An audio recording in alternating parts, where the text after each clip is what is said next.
কর্তা বলে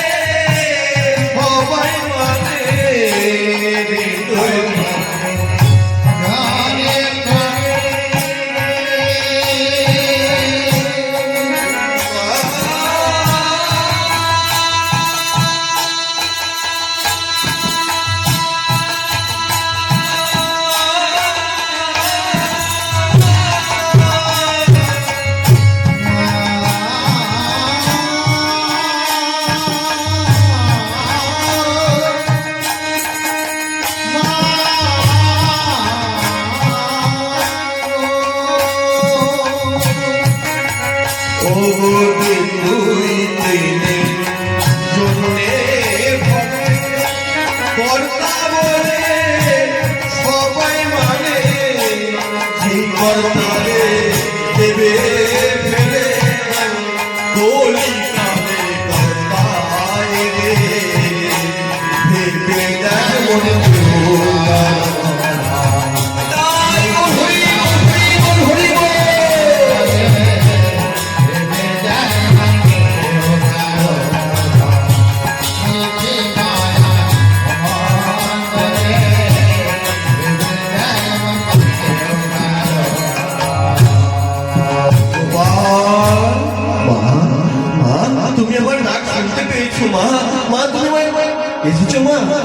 বলো গোপাল, আমি তোমার কি সেবায় দাঁড়িয়ে পারি?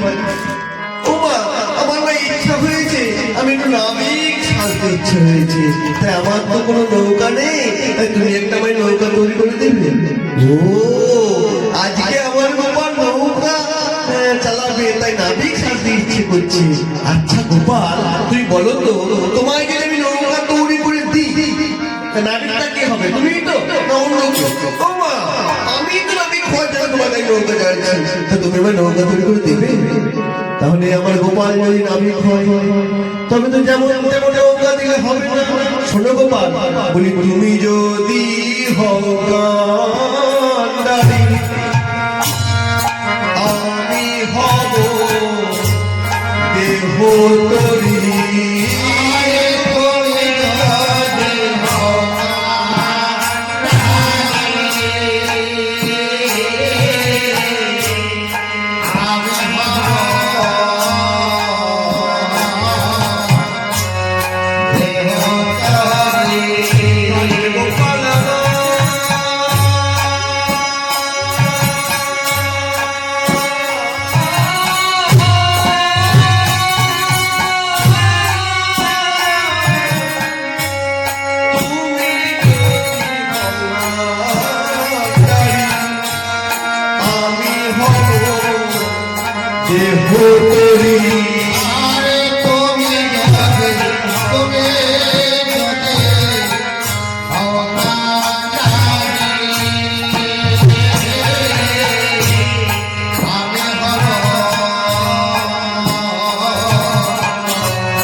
আমাকে তৈরি করতে হয়। তত্ত্বের থেকে কি বলা হয়? তত্ত্বের থেকে বলা হয় বলুই। তত্ত্বের দিকে বিবেক আর বৈরাগ্য। বিবেক মানে হলো কারো দুঃখে কাতর হওয়াকে বিবেক বলে না। বিবেক মানে হলো নিত্য বস্তু বিচারক, কিন্তু বিবেক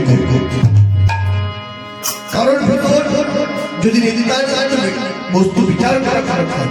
যেমন এই দেহটা একটা সময় জন্ম নিয়েছে, একটা সময় বড় হচ্ছে, একটা সময় দেহে বিনাশ ঘটে, কিন্তু দেহের ভিতরে যে আত্মা, তার কিন্তু কোনো কখনো মৃত্যু হয় না। এই কোনটা চিরস্থায়ী আর কোনটা প্রস্থায়ী, এইটাকে বিচার করার নামই হচ্ছে বিবেক। আর বৈরাগ্য বলে জানো, বিষয়ে শক্তি। আমার চক্ষু যার প্রতি আকৃষ্ট হয়, কান যার প্রতি আকৃষ্ট হয়, নাক যার প্রতি আকৃষ্ট হয়, জিহ্বা যার প্রতি আকৃষ্ট হয়, সেইখান থেকে নিজেকে গুটিয়ে নেওয়ার নামই হলো বৈরাগ্য। চোখ আকৃষ্ট হয় রূপে, কান আকৃষ্ট হয় শব্দে, নাক আকৃষ্ট হয় গন্ধে, জিহ্বা আকৃষ্ট হয় স্বাদে, তেমনি মন আকৃষ্ট হয় দুশ্চিন্তায়, অনুভূতিতে। এই চক্ষু কর্ণ নাসিকা জিহ্বা ত্বক পানি পাদ বায়ু যে 10 ইন্দ্রিয় যার কাছে আকৃষ্ট, সেইখান থেকে নিজেকে গুটিয়ে নেওয়ার নামই হলো বৈরাগ্য। তাই বিবেক ও বৈরাগ্য দিয়া দুগুলই গড়িল, বিবেক ও বৈরাগ্য